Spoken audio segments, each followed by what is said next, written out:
আসসালামু আলাইকুম। কেক ডেকোরেশনের পাশাপাশি আপনাদের সাথে কিছু কথা ও গল্প শেয়ার করতে চলেছি, তাহলে সম্পূর্ণ ভিডিওটি স্কিপ না করে টেনে দেখতে থাকুন আর আমার সম্পূর্ণ গল্পটি বা কথাটি শোনার জন্য অনুরোধ করছি। একজন স্ত্রীর চাহিদা তখনই বেড়ে যায় যখন স্বামীর সাথে তার দূরত্ব বেড়ে যায়।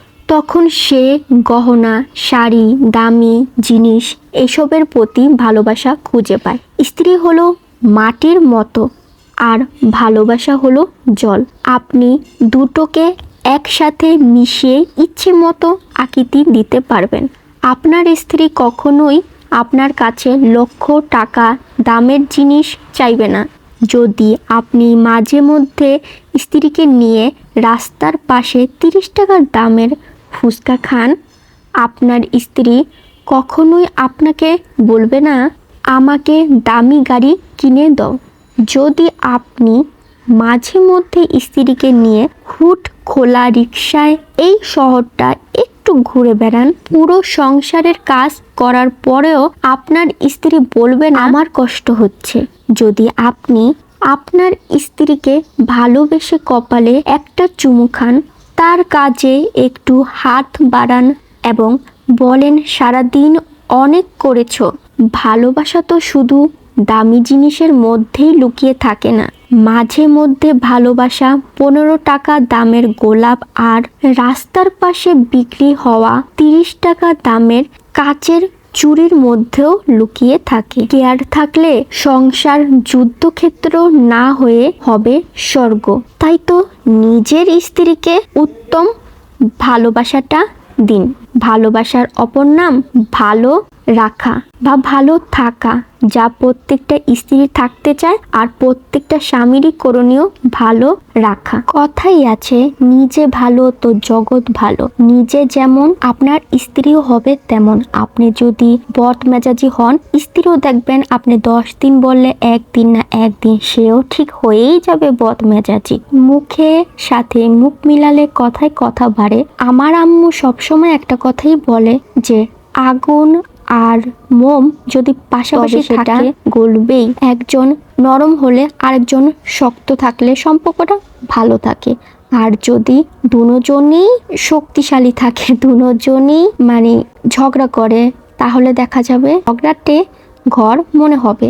তখন ঘরটা আর ঘর মনে হবে না, কুরুক্ষেত্র মাছের বাজার মনে হবে। তাই দুজনের উচিত দুজনের সাথে টাইম স্পেন্ড করার, অথবা উচিত একজন আরেকজনকে বোঝার বা বোঝানোর চেষ্টা করা। সবাই যে সবাইকে বুঝবে এমনটা তো নাও হতে পারে, আর হয়ই না, কেউর মতো কেউ না।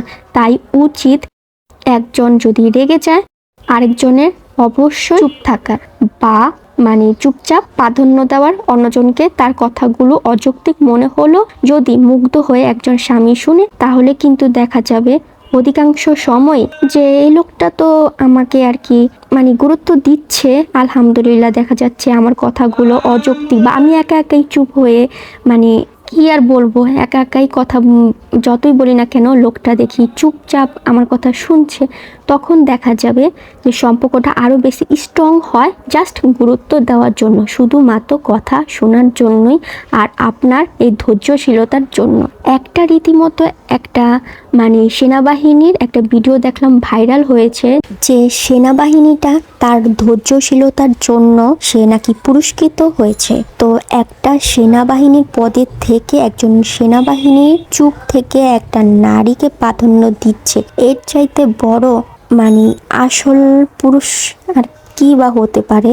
তো তোমরাই বুঝে নাও। আসলে বুঝলে বুঝপাতা, না বুঝলে তেজপাতা, কথাই তো আছে, তাই না?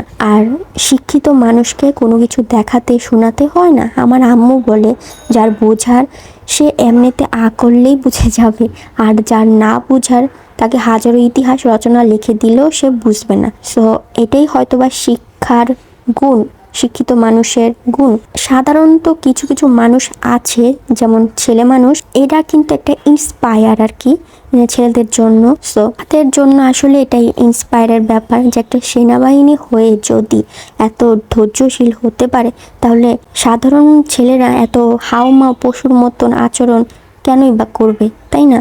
তো এটা কিন্তু আসলে একটা শিক্ষণীয় ব্যাপার যে পজিশনে থাকা অবস্থায় একটা মানুষ এমন কিছু যখন করতে পারে, তাহলে সাধারণ পুরুষ হয়ে যদি একটা মেয়ের কথা অযৌক্তিক হোক বা যেমনই হোক, সেটা যদি চুপচাপ যা শুনতে পারা যায় পরিস্থিতিটা স্বাভাবিক করার জন্য, বা মানে তুরুক্ষেত্র না করার জন্য বা মেয়েটাকে সান্ত্বনা দেওয়ার জন্য হলেও যদি চুপ থেকে এর চাইতে তাহলে মানে জয়লাভ আর কী বা হতে পারে? শুধুমাত্র চুপ থাকার কারণে, তর্ক না করে জয়ী হওয়া বিনা যুদ্ধে।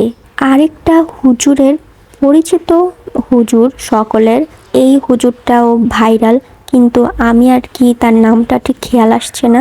সেই হুজুরের একটা ওয়াজও শুনেছি যে আপনি যদি প্রেমময় হন তাহলে আপনার স্ত্রীও হবে প্রেমময়, আপনি যদি বদমেজাজি হন তাহলে আপনার স্ত্রীও হবে বদমেজাজি, আপনি যদি রাগী হন, খিটখিটে হন, আপনার স্ত্রীও হবে ঠিক তাই। মোট কথা, আপনি যেমনটা হবেন আপনার স্ত্রীও হবে তেমন। আপনি যেমনটা বানাবেন তাকে, গড়াবেন তাকে, গড়ে নিবেন তাকে, সেও কিন্তু সেরকমই হবে। পানির মতন আপনি যেরকম আকার ধারণ দিবেন, সে তারও আকারটা সেরকমই হবে। তাই এটার সাথে মিল রেখে আমি যখন আরেকটা দেখলাম স্ট্যাটাস, যে মুকেশ আম্বানির মতন মানুষ এত ধনী হওয়ার পরও তার স্ত্রীকে সম্মান দেয়, তার যে কোনো কাজে যাওয়ার আগ দিক দিয়ে তার স্ত্রীর সাথে পরামর্শ করে, তারপর তার স্ত্রীর অনুমতি ছাড়া সে অন্য কোনো কিছু করে না। কিন্তু আমাদের সাধারণ জীবনে সাধারণ মানুষেরা যেটা করে থাকি, স্ত্রীর পরামর্শ নেওয়া তো দূরে থাক, নিজেকেই বীরপুরুষ মনে করি। তারপর আরেকটা হুজুরের ওয়াজে দেখেছিলাম যে কিভাবে ঘরে শান্তি আনা যায়, সেটা কি আবার শিখায় দেওয়া লাগে নাকি। এত বেশি চালাক হতে যাবেন না, একটু বোকাশোকা থাকবেন, বেকুব শেকুব থাকবেন, বলদ হয়ে থাকবেন, এটাই শান্তি ঘরে। শিক্ষণীয় এডুকেশনাল মোটিভেশন স্পিচে দেখা যায় এই টাইপের বক্তব্য নিয়ে হাজব্যান্ড আর ওয়াইফের মানে রিলেশনশিপ নিয়ে দেওয়া। বউয়েরা যদি কোনো কিছু করেও থাকে, সাপোর্ট পায়, তাহলে সেটাও নাকি হাজব্যান্ডের জন্যই থাকে। আর খারাপ, প্রত্যেকটা ভালো ওয়াইফের পিছনে তার হাজব্যান্ডের অবদান থাকে, প্রত্যেকটা ভালো মা হওয়ার পিছনে তার হাজব্যান্ডের অবদান থাকে, আর প্রত্যেকটা বউ হওয়ার জন্য তো ডেফিনেটলি হাজব্যান্ডই দায়ী। সো সমস্ত কিছুই নির্ভর করে পুরুষটির উপর। পুরুষটা যেরকম করে একটা নারীকে ট্রিট করবে, ঠিক সেরকমটাই একটা নারী হবে। আমার ব্যক্তিগত অভিজ্ঞতা থেকে আরেকটা কথা, আমার ব্যক্তিগত মতামত আমি নিজের থেকেই বলছি, সেটা হচ্ছে তুমি যত ইচ্ছে করো, কিন্তু অপমান ভেবেচিন্তে করো। কারণ অপমান হলো সেই ঋণ যা সুযোগ পেলে সবাই সুদসহ ফেরত দেয়।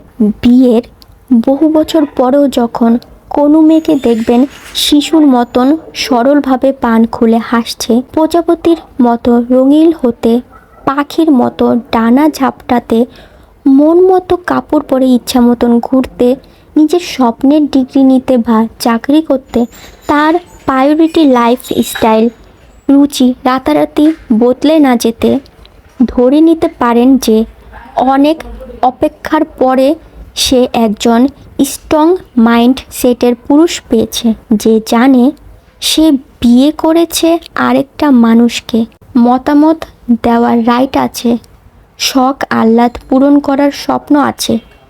সে কিন্তু বউকে মাথায় তুলছে না, তাকে নিজের মতো করে বাঁচতে দিচ্ছে, শোকেসের পুতুলকে নয়। সে জানে নারীর মন আছে, জীবনে চলার প্রয়োজনে হাত খরচের টাকা পয়সা, অসুখ বিসুখের টাকা পয়সা, জামা কাপড়, কসমেটিকের টাকা পয়সা দিলেই স্বামী হওয়া যায় না। মন ছুঁতে না পেরে শরীর ছুঁতে পারার মাধ্যমে স্বামী হওয়া যায় না। মাথায় অন্তরে না থেকে একই ছাদের নিচের তলে বছরের পর বছর, যুগের পর যুগ থাকলেও স্বামী হওয়া যায় না। রাতে একই ছাদের নিচে একই বিছানায় ঘুমালেই স্বামী হওয়া যায় না। স্ত্রীকে ভালো রাখার মানে ভালো খাবার আর বাসস্থান নয়, তার আত্মিক শান্তিটা খুবই জরুরি। সবাই বিলাসিতায় সুখী হয় না। একজন স্বামী মানে যার হাত ধরে তার স্ত্রী সব ছেড়ে আজীবন কাটিয়ে দিবে, যার ফলে তার সব গুণ থাকা প্রয়োজন, অথচ সমাজ স্ত্রীর পেছনে লেগে থাকে তাকে জাস্ট করতে। আপনি জানেন না আপনার স্ত্রীর ত্যাগের গল্প। আপনার চোখে সে সর্বসুখী, এরকম হলে সমস্যা আপনার চোখের সাথে অন্তরেরও। আপনি আসলে তাকে উপলব্ধি করতে পারেন না। একটা স্বামী শুধু জীবনসঙ্গী নয়, বরঞ্চ বাবা মায়ের স্নেহেরও অংশীদার। কমিটমেন্টে যান পুরুষের সাথে, পুরুষের মতো দেখতে, অন্য কিছুর সাথে না। স্ত্রীর উত্তম বন্ধু, অথচ আপনার মধ্যে ইগো কাজ করে।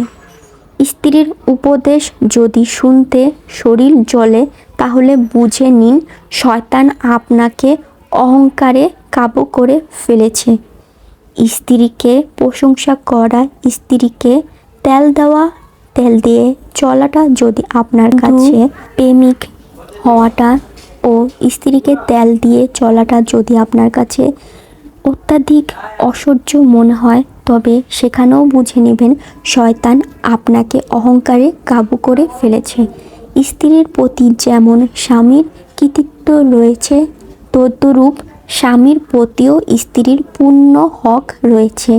সংসার জীবনে কলহ আসবেই, কিন্তু সেই কলহে জবান দিয়ে যেন এমন কিছু বের যেন না হয় সেটা সাংসারিক জীবনটায় বিষাদ করে দেয়।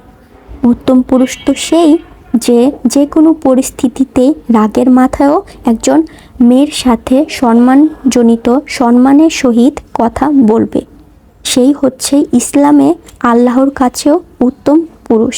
আপনি যদি আপনার আল্লাহকে পেতে চান, আল্লাহর ভালোবাসা পেতে চান, তবে আপনাকে প্রথমে পাশ করতে হবে আপনার স্ত্রীর কাছে নাম্বার 1 হিসাবে।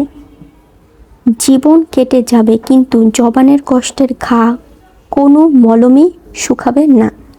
স্ত্রীর অনুভূতিগুলো তার হয়ে ভাবলে বুঝতেন, তাকে বিশ্বাস করুন, জগতের সব নারী ভালোবাসা, আদর ও আহ্লাদের কাঙ্গাল, কেউর সাথে তুলনা দিবেন না। মনে রাখবেন, শ্বশুর শাশুড়ি পুরা দুনিয়া ভালো হলেও স্বামী যদি খারাপ হয়, তাহলে একটা মেয়ের জীবন নষ্ট হওয়ার জন্য যথেষ্ট। আর স্বামী ভালো হলে একটা মেয়ের জীবন দুনিয়াতেই জান্নাত হওয়ার জন্য যথেষ্ট। জীবন কেটে যাবে, কিন্তু জবানের কষ্টের ঘা কোনো মলমেই শুকাবে না। স্ত্রীর অনুভূতিগুলো তার হয়ে ভাবলে বুঝতেন, তাকে বিশ্বাস করুন, জগতের সব নারী ভালোবাসা, আদর ও আহ্লাদের কাঙ্গাল, এসব দিয়েই প্রতিটি নারীকে সহজেই কাবু করা যায়। আপনি একটু ভাবুন, স্ত্রীর পরিবার থেকে কেউ আপনার বিরুদ্ধে কিছু বললে আপনি মারাত্মক চটে যাবেন। হয়তো কোনোদিন শ্বশুর বাড়ি পাও রাখবেন না, অথচ প্রতিনিয়ত আপনার স্ত্রীর সাথে এটাই হয়ে চলে। যেখানে আপনি পারেন না ফ্যামিলি ছাড়া, ফ্যামিলির সম্মানের কথা চিন্তা করে ফ্যামিলিকে বড় করতে গিয়ে স্ত্রীকে ছোট করে ফেলেন। ফ্যামিলি ছাড়া কাউকে আপন করতে, সেখানে তার ওপর কিভাবে চাপিয়ে দেন। মেয়ে বলে কি মানুষ না? আপনিও যেই মায়ের সন্তান, সেও মায়েরই সন্তান, বরঞ্চ বাবার রাজকুমারীও। আচ্ছা, কোন আইনে লেখা একটা মেয়েকে এসব সহ্য করতেই হবে? না, রাষ্ট্রীয় আইনে স্ত্রীকে সম্মান দিতে শিখুন। কেননা ভগবানের কাছে ওই ব্যক্তি উত্তম যে তার স্ত্রীর নিকট উত্তম। একজন স্বামীকে খুব বেশি সাপোর্টিভ হতে হয়। উত্তম জীবনসঙ্গী না পেলে জীবনটা এত বেশি তিক্ত হয়